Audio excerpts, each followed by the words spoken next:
going on, y'all? It's your boy Marco back again with it. Oh, so you were wondering why I was hiding my face. I mean, why not? As soon as I step out of my house, as soon as I take 2 steps down the street, as soon as I go to a store, I'm automatically going to receive backlash. I mean, why not hide myself? Why not hide my appearance? Especially as being a black man, I don't know what's going to happen to me, right? When I think about it, and I think about everything that's going on, and as I come to you all and share my thoughts through this video, I'm truly sickened and disgusted by all the things that have been happening here lately. And the fact of the matter is, it's been happening for so long. So even if we go back 400 years, during slavery times, if we move forward into the 1900s, early 1900s, mid 1900s, even a little bit into the late 1900s. Then we get here in the 2000s, and we're at a time where we feel that things are going to get better. We see, more interracial relationships. We see cultures coming together even more. And we get to a point where we think that racism is definitely going to be on a huge decline. But we see that that's not true. And it's disturbing seeing this everywhere we go. And it's been going on for so many years that it just doesn't seem like there's going to be an ending at this point. And as we see these different things that go on, it becomes more and more traumatizing, terrifying, and just shocking. Because if you think about it, when I think about my elders, my parents and my grandparents, when they had to deal with this in the early 1900s and the mid 1900s, there was no social media back then. So whatever they were dealing with whatever was in front of their faces. But just imagine how many things went on that they didn't even get the chance to see. As opposed to now, we have this device, and you can click and you can scroll on Instagram Live, Facebook Live, you can scroll through Twitter, YouTube, and you can see all these different things trending each and every day. And I can only imagine how much more traumatizing that could even be for them, just knowing the amount of things that would happen back in their time that they didn't even have a opportunity to see, which I know that they would want to see, because that's definitely a traumatizing experience in itself. And so as we move forward in today's age, it's truly disgusting, and definitely rest in peace to Breonna Taylor in Louisville, and George Floyd in Minnesota. And the crimes that have happened to them here recently in these last few weeks is very disgusting. Even the situation that happened in New York, where the guy had seen the woman walking her dog, and he was a guy that was monitoring the park, but she didn't have a leash on her dog, and he acknowledged her and told her what the steps that she needed to take and what needed to be done. And then from there, she felt that she was threatened because a black man just acknowledged her and told her the precautions and everything that she needs to take. And it's just, we see it so much every day, and I'm sick and tired of it. And the craziest thing is, we live in a world to where white people and people that are not black don't see an issue with what's going on. It amazes me each and every time. I'll post things on social media. I'll post on different platforms. You'll see it in blogs, and then people still don't understand that there's a huge racism issue that's going on. Internalized racism is heavy. These people are getting taught certain ways of doing things, certain ways of living life, and certain ways of transforming their motives, their morals, into ways of hate. And it's so sad that people even grow up and they continuously still think in these same ways. It's like when you grow older, you're supposed to outgrow different things. And even your ways of thinking, you learn right from wrong. So you know what's right You know what's wrong. You know what you're supposed to do. You know what you're not supposed to do. So as people get older, they want to keep having these excuses of, that's what my parents taught me, that's what my family had. You need to chop those people off. Cut them off. You know, you're too old for that. It doesn't make sense. You know, people, you know, I see people talk about, oh, well, you know, I definitely would want to, you know, be supportive, but, you know, one of my friends, you know, they don't necessarily agree with that, but that's my friend. Cut them. It's ridiculous. Like, why are you still friends with these people that are showing these disgraceful, these disgusting, harmful acts, but you're afraid to cut them off because you're so caught up in the entertainment piece. The entertainment piece is hanging out, having someone to talk to, having someone to chill with. But you are dealing with someone that has no respect for you, or they don't have respect for anyone around them. Because if somebody is committing acts of racism, of hatred, how could you be associated with them in any form or fashion? And even if that person doesn't necessarily do that, but they're dealing with someone, whether it's a counterpart, a spouse, whether it's someone in their family, and they continuously surround themselves by that, they don't respect you at all, and they're sick. And a lot of times as well, people have insecurities and flaws within themselves because they don't know how to lead. The only thing that they know how to do and the only thing they've been taught to do is follow. And there's so many people, again, they get caught up in this entertainment piece. You know, I got to have people around. Oh, man, it's cool to go to an event with such and such. Or, dang, it was fun when we went out to parties. And you're not being a leader. You're following people because you can't live in your own light. You can't lead yourself. The only way that you can live is by having other people in your light or in your presence. You can't lead by yourself. You know, you rather sit there and deal with this disgusting person over here, and you can't let them go because you have problems with yourself. And we see it each and every day. It's sad that as a black man, I even have to address this or even come on here and speak my truth, because it shouldn't even be happening like this. It's happened so long, for so many years. Every time something happens, you know, we have to be the first ones to forgive. We automatically have to go and it's always pray for the other person that's caused all this harm, the person that's killed us. We have to go ahead and forgive them. But when are we going to be forgiven first? Like, when are these people going to forgive? When are they going to, you know, forgive us for what they've done? You know, when are they going to say sorry for the acts that they committed? Why every time that a black person gets killed or something bad happens to a black person, whether it's colorism, whether it's racism, whether it's looking at us the wrong way, why is it always that we have to think that we have to come to an understanding that everybody in the world doesn't do that? We obviously know that. We deal with people each and every day that are different from this other person that we talk to. Yeah, this white person I talk to over here, I obviously know they're not the same as this person here. It depends on the situation, but at the same time, why does that always have to come up when something is done to black people? Why can't you guys understand the issues that we go through when we talk about Black Lives Matter? You're so selfish and so self-centered to the point that you think that everything has to be about you. When we say Black Lives Matter, is because if black people were getting killed, we're getting treated wrong, and we're being undervalued each and every day. So we have to stand up for ourselves because nobody else is going to do it. You're not going to do it. So why would I depend on you or even wait on you to say anything or act like my life matters when it doesn't? You clearly show that each and every day. And so I just have like a lot of anger at times balled up and a lot of things that, you know, that I think of mentally, because it's so crazy. Like, when you think about it, it is absolutely crazy. And ever since I've been young, you know, it's always, you know, the way in which people look at me as a black man or look at us as black people and black men and women. It's so crazy, you know. You know, especially for our black women, you know, you see so much slack that they get all the time about having their natural hair.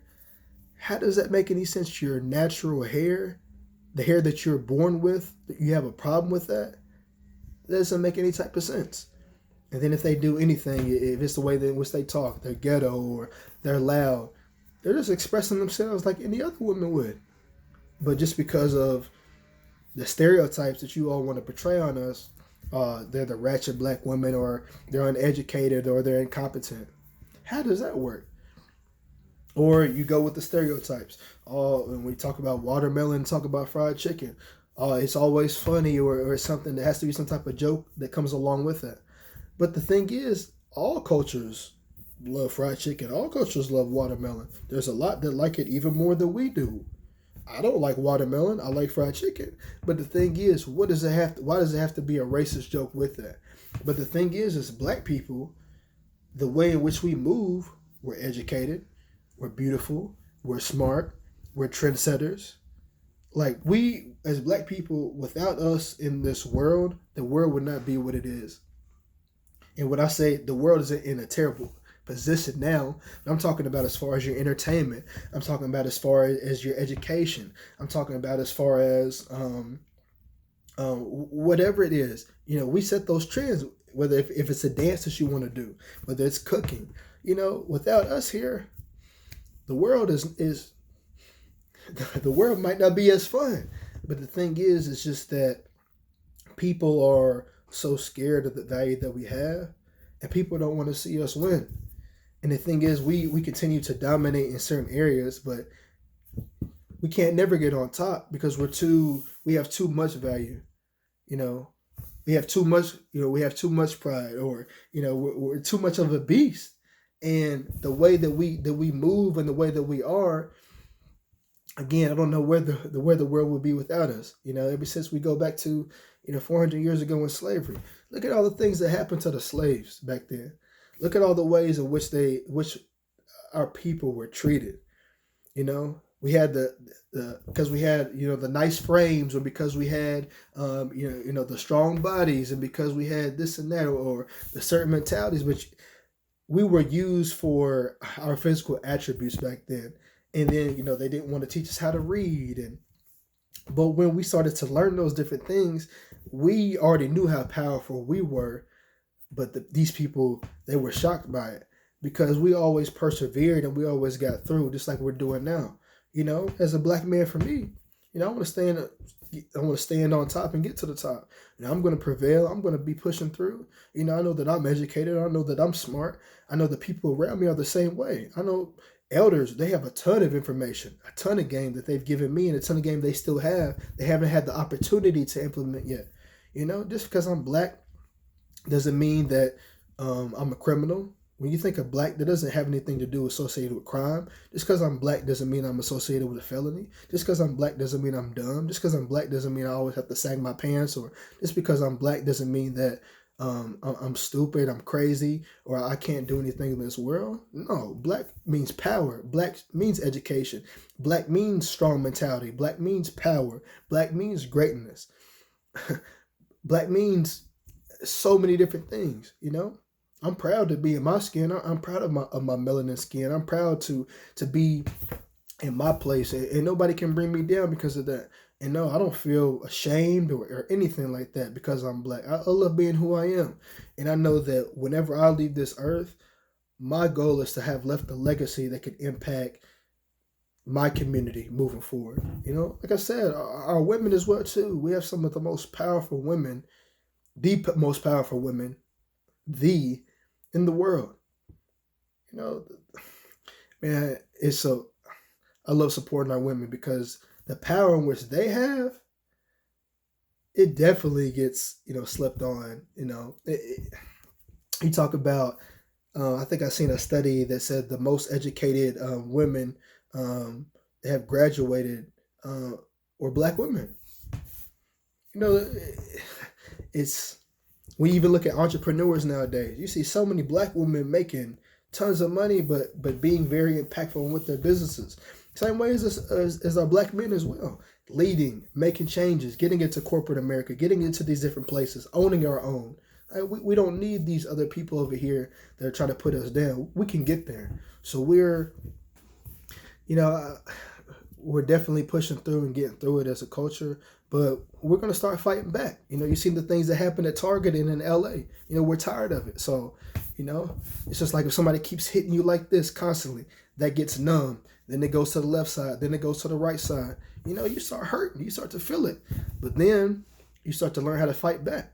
You know, once you fight back, ain't no more of that. You ain't gonna get hit no more because you learn how to put your dukes up and it's over. You know, you learn how to block those punches that you keep getting, and then you just say enough is enough.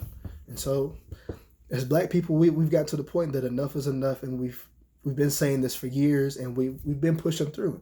You know, as Black people, we have to come together more, which we're coming together a whole lot now. And I think we're doing a great job.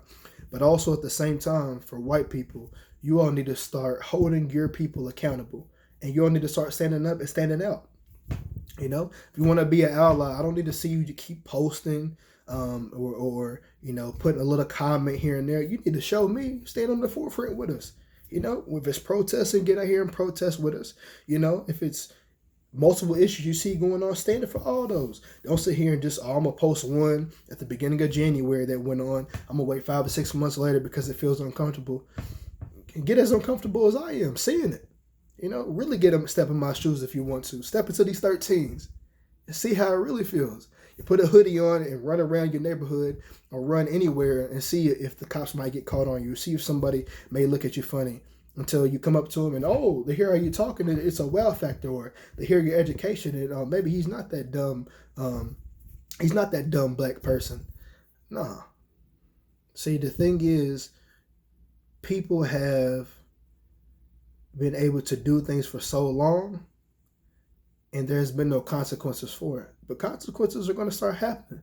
And, you know, you're going to see as Black people, when we prevail, and we become greater, and we start getting to these higher levels, and we start to really, really kill it at entrepreneurship, in the medical fields, education, entertain, all that, you know? So the joke is on the people that don't see it.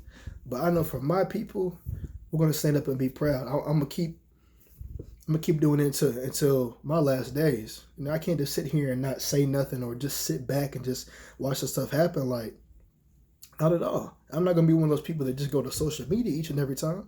You know, I'm going to be out here in the community. And if there's events going on, if there's ways in which I can support my people, I'm doing it. I've been doing it.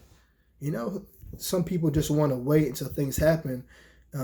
Some people as well, for Black people, just want to show their Blackness when it's time to. You got to be having on that Black card at all times, you know, because the world ain't going to look at you like that. You know, the world ain't going to see you being Black 50% of the time. If you Black, you're Black to the world. Even for the ones that's mixed, you know, the world's going to see you as being Black. When you get out here and you're treated in certain ways, the world's going to treat you as Black. You know, don't get into these certain organizations or be a part of these certain things where it's mostly white people, and then let them treat you a certain way and you be cool with it. But then you want to show your Black card at some points. No, if you identify yourself as Black, or you want to be a Black man or Black woman, you need to stand up in that truth. And you need to get rid of and get away from all these areas in which people don't see you as that. Because, again, the time is up. Time's been ticking for many, many years. And, you know, it's getting even more crazier. And I'm going to keep being strong for my people. Again, supporting all my Black brothers, all my Black sisters as well. Black men and women. We're strong. We're powerful, you know. I want to be an impact for those young Black boys and those young Black girls. You know, I want to see the Black men to be able to grow up to be strong, to be able to say, hey, you know, I was able to help lead my family. I was able to help lead a legacy. Hey, I was able to get into stocks and investment. I didn't have to sit here and, constantly get told that I don't know how to save my money, or, you know, Black people can't have wealth. You know, I was a man when I did that. You know, I can keep going on all day. I can go on all day, and this 20-minute video, however long it is, this ain't going to help. But I'll tell you right now, I'm telling you how I feel, and it's just being real. You know, being Black is not a crime. I need to make a t-shirt out of it. Being Black is not a crime. If you feel offended by this video, cool. I'm telling you how I feel. I know how my people feel. So, that's me.